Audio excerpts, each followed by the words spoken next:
Bismillahirrahmanirrahim. Assalamualaikum warahmatullahi wabarakatuh.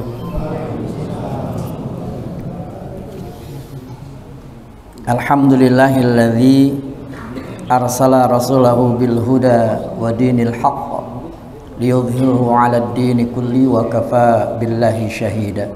Asyhadu an la ilaha illallah wahdahu la syarika lah wa asyhadu anna Muhammadan 'abduhu wa rasuluhu la nabiyya ba'dah. Allahumma salli wa sallim wa barik ala sayyidina Muhammadin wa ala alihi wa ashabihi wa mawalah. Wa ba'du, Bapak, Ibu dan saudara-saudara, alhamdulillah bersyukur kepada Allah tabaraka wa taala atas segala nikmat karunia yang dilimpahkannya kepada kita. Alhamdulillah atas izinnya Allah kasih kita kemampuan untuk bisa melakukan ketaatan dengan melakukan sholat maghrib berjamaah. Kita sangat berharap kepada Allah tabaraka wa taala ketaatan kita ini yang dilanjutkan dengan kita duduk sejenak halaqah ta'lim, yang mudah-mudahan ketaatan kita ini di istiqomahkan oleh Allah tabaraka wa taala. Salat dan salam kita haturkan kepada junjungan alam teladan umat Nabi Allah Muhammad sallallahu alaihi wa alihi wasallam. Bapak Ibu yang dirahmati Allah,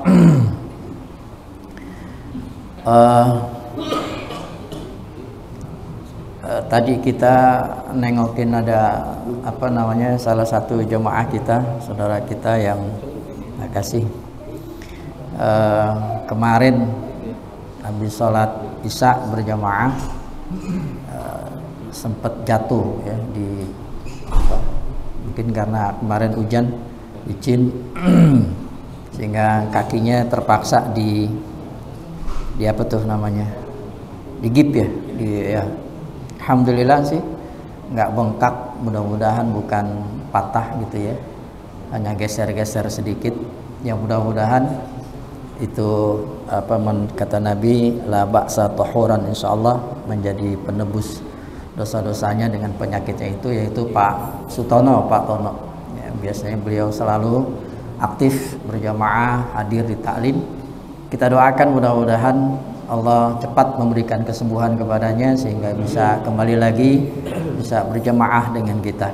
Ala hadhihi niyyah wa ala kulli niyatin salihah. Al-Fatihah. A'udzu billahi minasyaitonir rajim. Bismillahirrahmanirrahim. Alhamdulillahirabbil alamin. Ar-Rahmanir Rahim, Maliki Yaumiddin. Iyyaka na'budu wa iyyaka nasta'in. Ihdinas siratal mustaqim. Siratal ladzina an'amta 'alaihim ghairil maghdubi 'alaihim waladdallin. Amin. Bapak Ibu yang dirahmati Allah, hari Ahad besok tanggal 21 September. Ya, Ahad besok tanggal 21 September insyaallah mulai lagi acara. Kalau Agustus kemarin libur ya, dan September ini kita mulai lagi acara silaturahim subuh atau subuh putih yang ketempatan Masjid Jami' Fathahilah, dan besok itu digabung dengan MUI dan DMI Kecamatan Kemayoran. Jadi MUI dan DMI Kecamatan Kemayoran gabung ke acara silaturahim subuh kita ya, Sumur Batu, dan insyaallah sudah dikonfirmasi kehadiran Pak Wali Kota, insyaallah juga hadir, dan yang akan memberikan mau'idhah subuh ini beliau sebenarnya nggak mau ya, karena tuan rumah yang punya acara tapi disuruh ya, yaitu Ustadz Amin Karim. Ya mau nggak mau juga ya gitu karena dipaksa ya, karena yang minta juga dari MUI dan DMI Kecamatan Kemayoran. Jadi Pak Kiai Thayyib dan Bapak Ustadz Bambang Subroto minta Pak Amin Karim yang akan memberikan mau'idhah subuh. Mudah-mudahan kita semua bisa hadir ya di acara silaturahim subuh ya, DMI Ranting Sumur Batu dan MUI Kecamatan Kemayoran, juga DMI cabang Kecamatan Kemayoran. Bapak Ibu yang dirahmati Allah, ini saya Jumat yang lalu ya, Jumat kemarin, Jumat pertama ya waktu itu ya. Jadi saya janji untuk memberikan kita sama-sama ngebahas tentang buku yang ditulis oleh Zainal Abidin bin Samsudin LC ini. Beliau ini referensinya luar biasa, kurang lebih ada sekitar 50 lebih ya buku untuk menulis buku rintangan setelah kematian. Makin saya baca, saya semakin makanya saya bingung pengen menyampaikan kepada Bapak ini. Saya pengen benar-benar dapat. Tapi insya Allah pelan-pelan. Bapak Ibu yang dirahmati Allah, karena di sini buku ini diungkap hampir lengkap banget Bapak Ibu ya. Ini subhanallah ya, makin dibaca makin ya Allah gitu, makin ya Allah terus. Bapak Ibu yang dirahmati Allah, tapi sebelum masuk ke situ, saya ingin memberitahukan dulu tentang kebiasaan Nabi ya, kebiasaan Nabi di hari Jumat dan di malam Jumat ini Bapak Ibu, dan supaya jadi juga menjadi satu kebiasaan kita, karena dengan melakukan kebiasaan yang dilakukan oleh Nabi ini insyaallah menunjukkan bahwa kita itu benar-benar cinta kepada Nabi kita Muhammad sallallahu alaihi wasallam. Makin kita cinta kepada Nabi, makin kita kepengen terus melakukan apa yang dilakukan Nabi, menghidupkan sunnah-sunnah Nabi, dan kecintaan kita ini insya Allah akan berbuah nanti bersama-sama dengan Rasulullah SAW di surganya Allah Tabaraka wa Ta'ala. Bapak Ibu yang dirahmati Allah, saya nggak semuanya ya, saya pengen cuma menyampaikan aja beberapa aja, karena ternyata masih banyak nih di antara kita yang mengabaikan apa yang dilakukan Nabi, maksudnya sunnah khususnya di hari Jumat. Yang pertama, saya masuk ke tentang memotong kuku, kumis dan di setiap hari Jumat. Ini banyak nih ya yang suka ngabain. Saya sampaikan di sini dari Abdullah bin Amr bin Al-As radhiyallahu anhuma, ia berkata bahwa Nabi sallallahu alaihi wasallam ya, Nabi sallallahu alaihi wasallam ya'khudhu atfarahu wa syaribahu kullu jum'atin, bahwa Nabi ya selalu memotong kuku dan kumisnya setiap hari Jumat ya. Jadi setiap hari Jumat. Bahkan menurut mazhab Imam Hanafi, yang lebih baik adalah memotong kuku dan mencukur kumis setelah sholat Jumat, bukan sebelumnya. Juga ini beliau mengkiaskan tentang tahallul ya, setelah ibadah haji atau umrah. Adapun tentang dalam hadis riwayat Imam Bukhari, Imam Muslim dari sahabat Abu Hurairah radhiyallahu an, ini dikatakan sebagai 5 fitrah dari seorang muslim, khansun minal fitrati ya, 5 dari hal fitrah. Yang pertama khitan, wal istihdad, mencukur bulu kemaluan, wa natful iddi, memotong kuku, wa taqlimul adfar, mencabut bulu ketiak, wa qassus syarib, mencukur kumis ya. Bapak Ibu yang dirahmati Allah, bahkan juga diterangkan bahwa Nabi biasa melakukan potong kuku itu pada saat mau berangkat sholat Jumat ya, mau berangkat sholat Jumat Nabi potong kuku ya. Jadi ini dibiasakan. Saya nyuruh anak-anak TPA aja, anak-anak ngaji itu, anak-anak TPA itu ternyata nggak bisa semuanya bisa melakukan itu ya.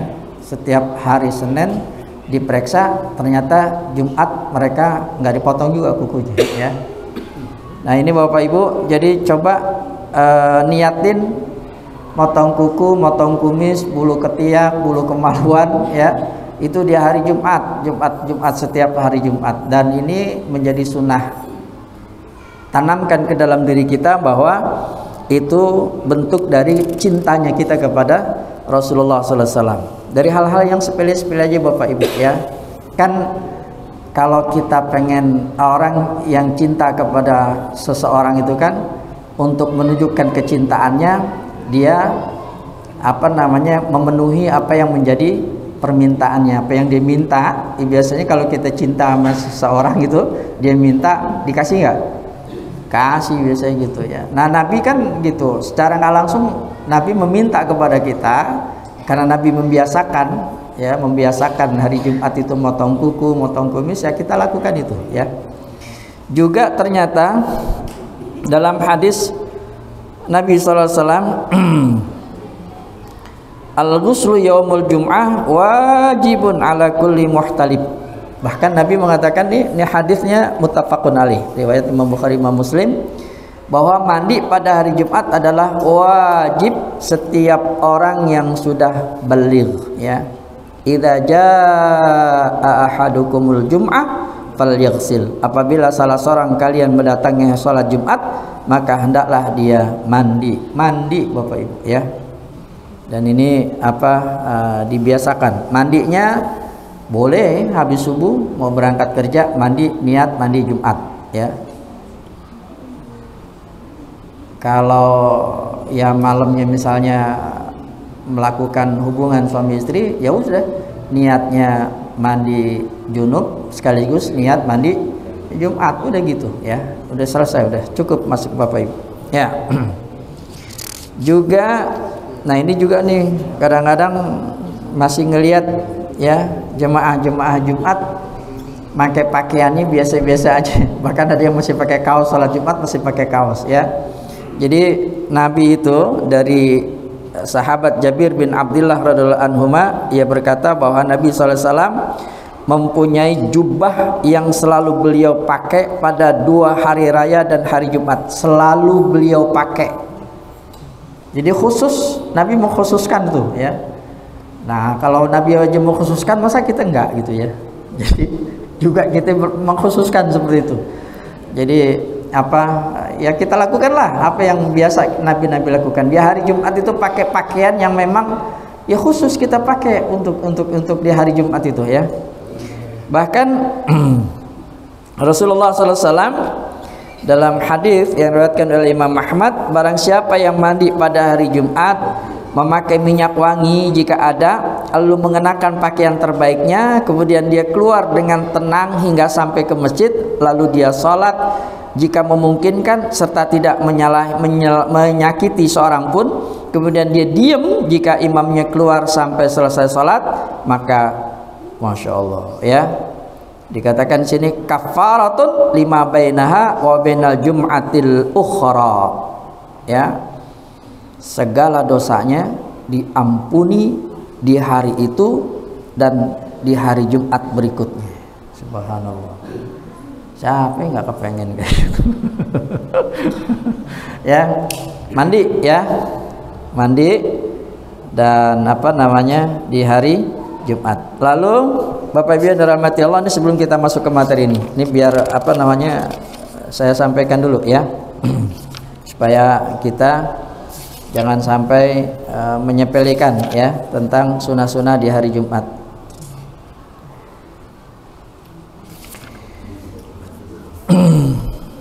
Bapak Ibu yang dirahmati Allah,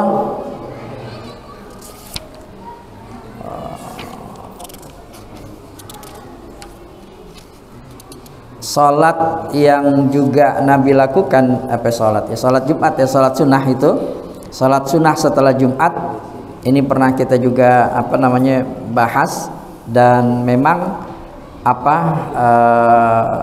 saya bacakan dulu hadisnya ya. Bahwa Nabi SAW tidak pernah sholat setelah Jumat hingga pulang dan sholat 2 rakaat di rumahnya. Rasulullah SAW bersabda, apabila salah seorang dari kalian sholat Jumat, maka hendaknya dia sholat 4 rakaat sesudahnya ya. Jadi kata Ibnul Qayyim, apabila Nabi SAW selesai mengerjakan sholat Jumat, beliau masuk ke rumahnya dan sholat 2 rakaat. Kemudian beliau memerintahkan para sahabat yang turun sholat Jumat bersama beliau agar mengerjakannya 4 rakaat. Bapak Ibu yang dirahmati Allah, ini pernah dibahas dan memang apa namanya, kalau memungkinkan pulang ke rumah, karena Nabi kan kebetulan masjid sama rumahnya deket banget gitu ya. Kalau ke rumahnya jauh dan kemungkinan nanti sampai rumah ada halangan ini, ada halangan itu, lupa dan sebagainya, nggak jadi sholat malah repot gitu ya. Ya mendingan sholatnya di masjid. Nah kalau sholatnya di masjid, ya banyak riwayat mengatakan 4 rakaat. Kalau 2 gimana Ustadz? Ya boleh, 2 juga boleh. Yang penting jangan sampai kagak dilakukan ya. Dan yang terbaik, yang bagus memang adalah 4 rakaat setelah Jumat. 4 rakaat, 2 rakaat, 2 rakaat. Tetapi juga dilarang setelah sholat Jumat langsung sholat sunnah. Itu dilarang, ada larangan itu ya. Jadi jangan langsung. Kadang-kadang suka temuin juga gitu ya. Masya Allah. Baik Bapak Ibu yang dirahmati Allah, sementara itu dulu ya. Jadi apa tentang kebiasaan Nabi di hari Jumat. Baik Bapak Ibu yang dirahmati Allah, kita masuk ke buku apa namanya, rintangan setelah kematian. Kemarin kita udah sampai mana? Fitnah dunia udah belum ya kemarin? Pak Ismail, lupa saya juga nih ya. Belum ya? Belum sampai fitnah dunia belum? Ad-dunya sibnul mu'min wa jannatul kafir. Ya, kata Nabi sallallahu alaihi wasallam, sahih hadisnya riwayat Imam Muslim dan juga ada di Sunan Imam Tirmidzi. Kata Nabi, ad-dunya sibnul mu'min, dunia adalah penjara bagi orang beriman, wa jannatul kafir, surga bagi orang kafir. Ini Nabi yang ngomong ya. Dunia penjara buat orang beriman dan surganya orang kafir. Tapi nanti jangan nanti kita pikir wah kalau gitu apa banyakin ibadah nggak usah begini kan gitu. Enggak juga. Bukan berarti terus lalu kita apa sih namanya itu enggak ngejar dunia, tetap ngejar dunia. Tetap dunia kita dapat ya. Tapi tujuannya untuk akhirat. Nanti kita sampai ke sana insya Allah. Bapak Ibu yang dirahmati Allah, Anas bin Malik radhiyallahu anhu, Nabi SAW bersabda dari beliau, iya haramu benu Adam ya, 2 perkara yang membuat anak Adam, di sini apa namanya dikatakan ada 2 sebab, 2 perkara yang membuat anak Adam cepat pikun ya, cepat pikun juga cepat tua. Jadi kalau pengen cepat pikun cepat tua ya, ini kata Nabi, yang pertama hirsu alal mal, rakus terhadap harta, wa hirsu alal umur, rakus terhadap umur. Apa maksudnya? Baik Bapak Ibu yang dirahmati Allah, saya bacakan dulu beberapa hadis ya. Kata Nabi gini, lau kana libni adam wadin min dhahabin ahabba anna lahu wadiyan akhar walan yamla'a fahu ila turab wallah yatubu ala man tab. Andai kata Nabi, anak Adam manusia, andai kata manusia punya 1 lembah dari emas, ada 1 lembah isinya emas semua, maka kata Rasulullah SAW, dia manusia itu walaupun udah punya lembah satu lembah itu isinya emas semua ya, maka ia akan senang bila punya 1 lembah lainnya, 1 lembah lagi. Dan tidak akan pernah mulut manusia itu ya, dan tidak akan pernah penuh mulut manusia itu kecuali dengan tanah, dan Allah menerima taubat orang yang bertaubat. Jadi memang manusia itu dasarnya rakus Pak ya. Rakus. Dan manusia yang rakus ini cepat tua, cepat pikun. Apa benar ya? Benar nggak Pak Hadi? Orang yang rakus itu cepat tua, cepat pikun. Ini kata Nabi loh ya. Bapak Ibu yang dirahmati Allah,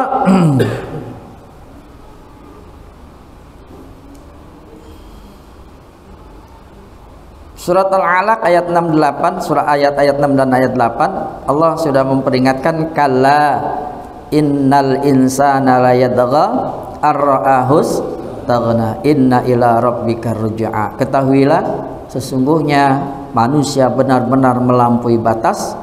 Kenapa? Karena dia melihat dirinya serba cukup. Sesungguhnya halnya kepada Allah lah, Tuhan hanya kepadanya Tuhan mula kembali. Bapak Ibu yang dirahmati Allah, oleh karenanya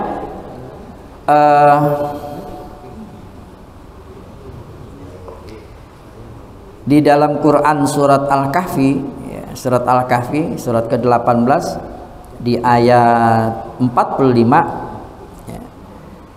wadrib lahum mathalal hayatid dunya kama in anzalnahu minas sama, dan berilah perumpamaan kepada mereka, kepada manusia, kehidupan dunia sebagai air yang kami turunkan dari langit. Jadi Allah memberikan perumpamaan kehidupan dunia itu seperti hujan, ya, seperti air yang diturunkan Allah dari langit, seperti hujan. Fakhtalata bihi nabatul ardi fa asbaha hashiman tatruhu riyah. Kami turunkan maka menjadi subur karenanya tumbuh-tumbuhan di muka bumi, ya. Kemudian tumbuh-tumbuhan itu menjadi kering yang diterbangkan oleh angin. Wa kana Allahu ala kulli syai'in muqtadira, dan adalah Allah maha kuasa atas segala sesuatu. Bapak Ibu yang dirahmati Allah, makanya nikmat dunia itu, harta kekayaan itu fitnah, ya, ujian, dan ya bisa menipu, ya. Bahkan Bapak Ibu yang dirahmati Allah,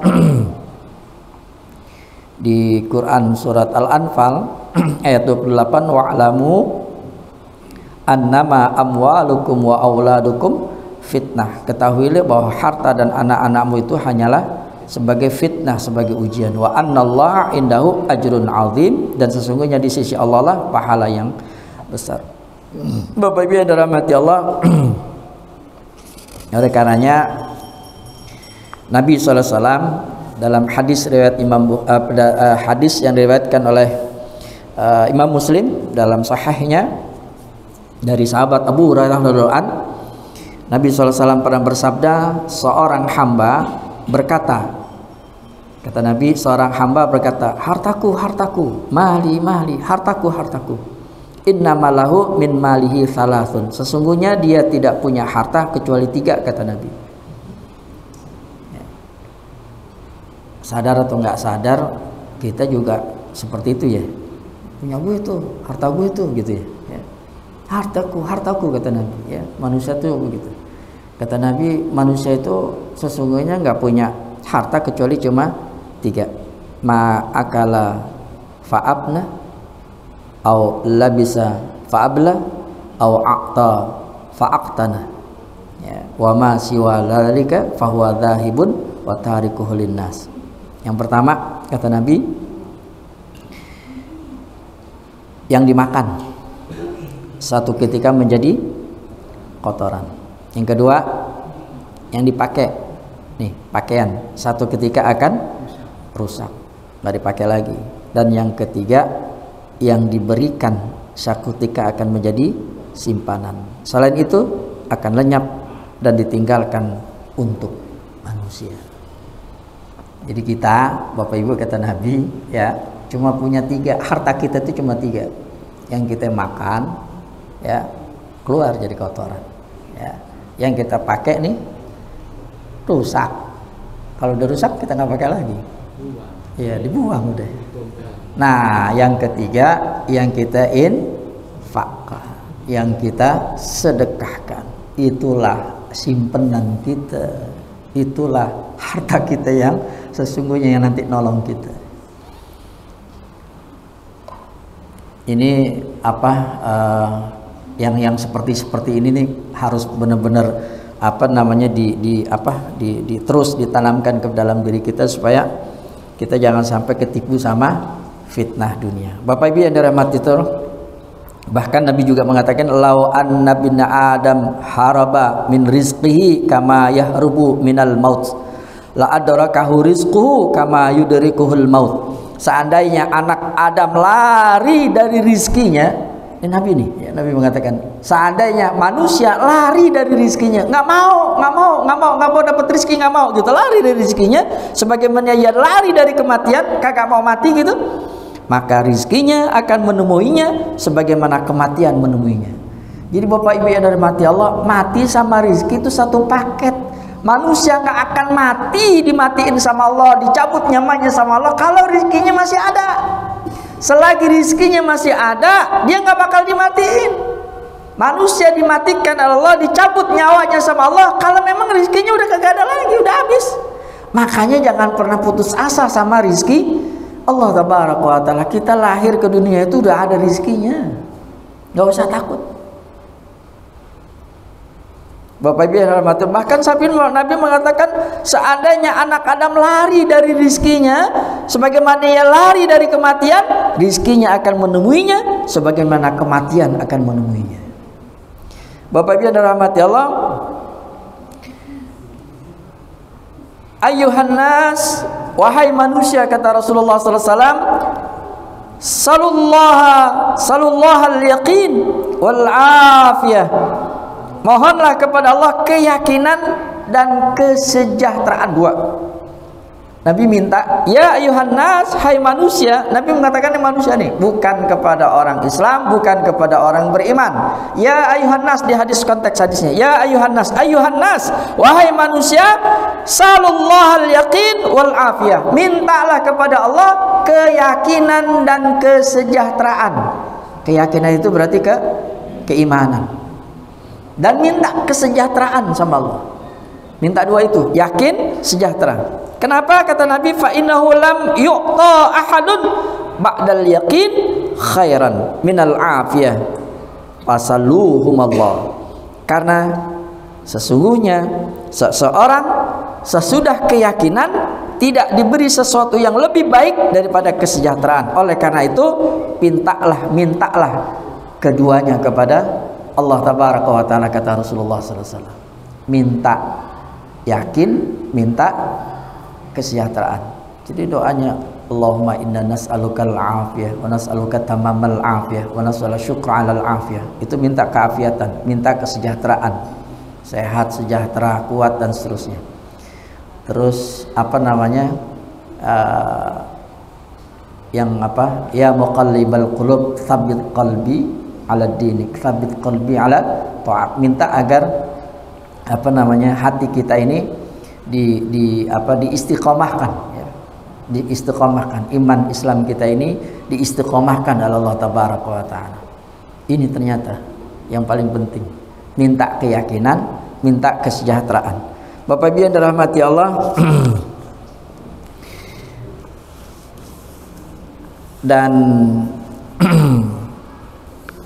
fitnah dunia ini yang paling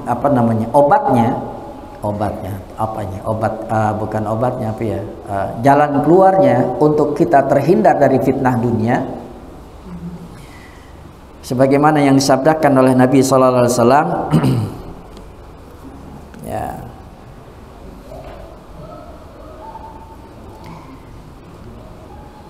Di sini apa ya, di sini ya, sementara di mana tadi ya.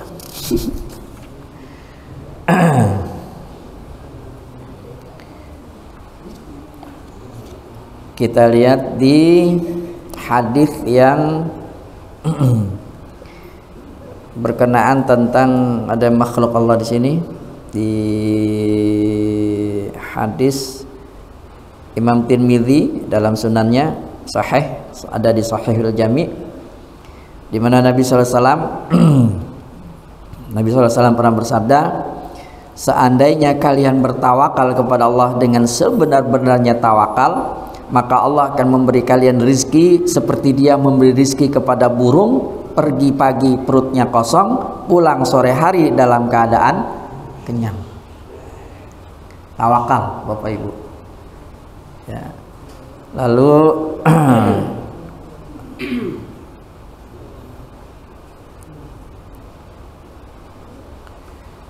dan ada satu lagi hadis di mana ya?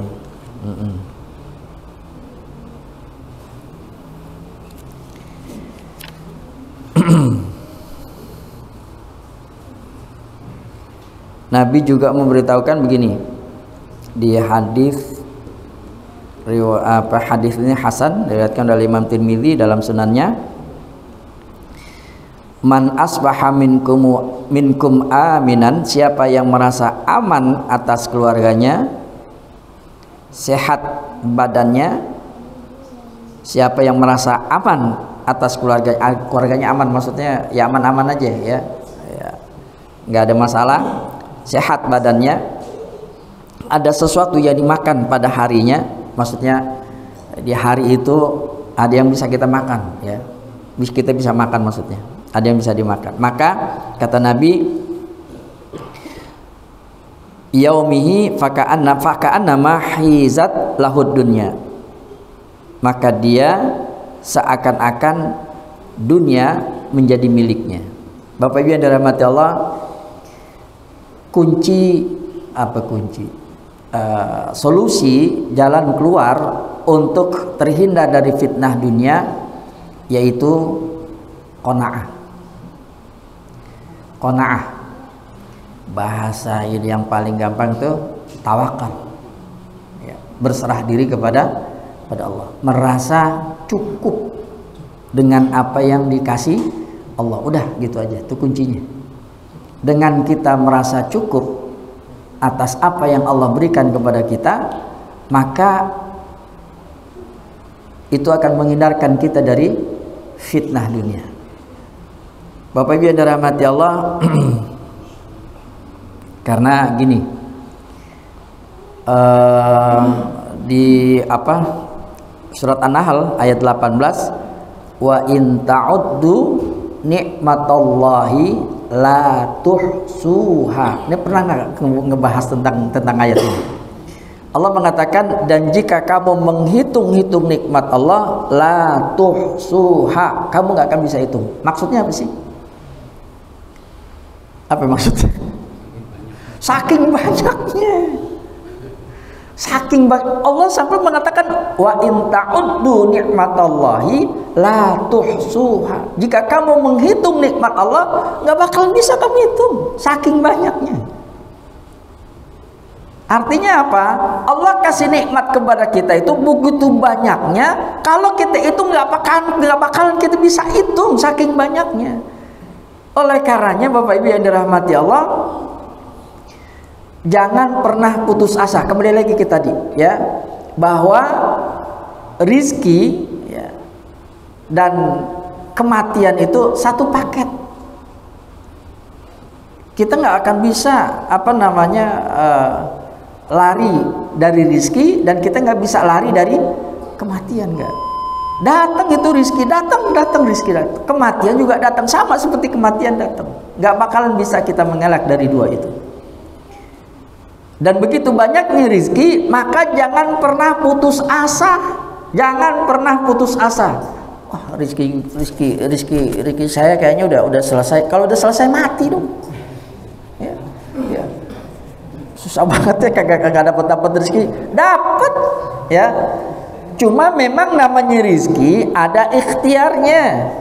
Ada ikhtiarnya. Kadang-kadang tanpa ikhtiar, dengan melakukan amal soleh. Bapak Ibu yang dirahmati Allah, sholat berjamaah itu dalam hadis banyak tuh. Kita pernah ngebahas ya tentang fadilah keutamaan sholat berjamaah. Itu diantara fadilah keutamaan sholat berjamaah, orang yang rajin sholat berjamaah, itu akan mendapatkan rizki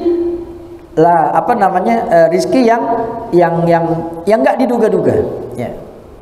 Ada aja tuh tiba-tiba tuh. Ya. Syaratnya itu rajin datang untuk sholat berjamaah. Allah kasih rizki ya. Walaupun mungkin dia kagak apa namanya, nggak ada sesuatu yang dia ikhtiarin. Dia nggak mungkin dia nggak kerja, dia nggak usaha ini, nggak usaha itu, datang rezeki. Salah satu di antara amal soleh yang dilakukan sholat berjamaah di antara. Bapak Ibu yang dirahmati Allah, oleh karenanya jangan pernah apa namanya ngerasa tidak puas dengan apa yang sudah Allah berikan sama kita. Selalulah kita merasa cukup sudah ya. Alhamdulillah. Dikasih segini alhamdulillah. Dikasih sebegini ya alhamdulillah. Enggak dikasih alhamdulillah, cukup udah. Karena memang segala sesuatu itu ukurannya adalah kacamatanya Allah ya. Karena Allah yang tahu yang terbaik buat kita itu apa. Kadang-kadang kita minta ini, minta itu, nggak dikasih-kasih. Jangan-jangan kalau kita dikasih,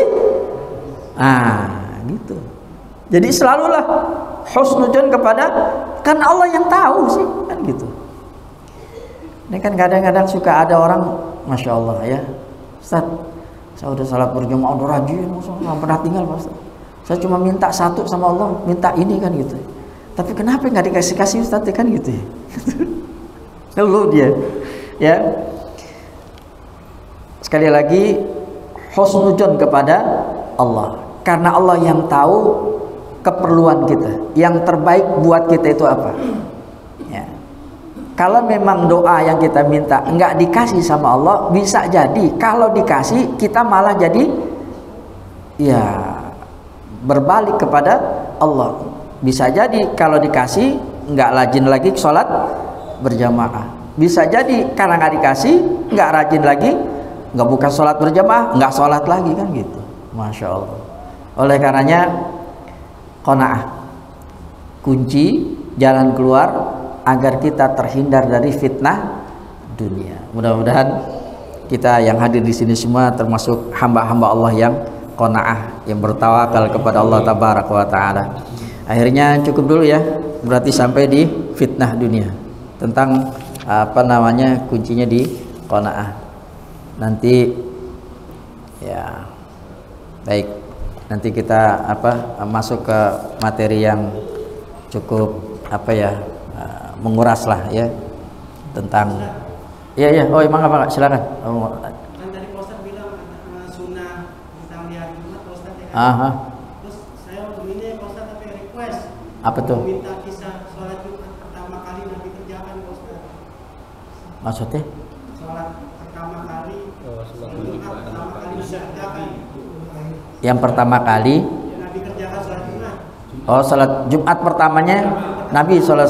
Oh iya, nanti ya, insyaallah nanti saya sampaikan hadisnya. Iya. Apa tuh? Manusia kalau urusan dunia nanti ke atas Pak Ustaz. Kalau urusan akhirat nanti ke bawah biasanya. Oh gitu. Ya kacamata itu dia, karena memang manusia itu ada sifat rakusnya itu ya. Jadi pengennya kurang aja ya. Kurang aja bawaannya, kurang aja kan gitu ya. Bawaannya kurang aja itu yang maksud si Agus. Melihatnya ke atas, kalau ngeliat ke atas ya kurang dulu kan gitu. Udah punya rumah 10, punya mobil banyak segala macam ya kurang aja ngeliat ke atas dulu kan gitu ya. Gitu Gus ya. Ya nggak pernah cukup ya. Makanya kalau pengen terhindar dari fitnah dunia, qanaah ya, ngerasa cukup, udah cukup deh ya, dikasih segini alhamdulillah, udah cukup, alhamdulillah, begitu aja ya. Dengan qanaah maka kita akan terhindar dari fitnah dunia insyaallah. Udah cukup Bos.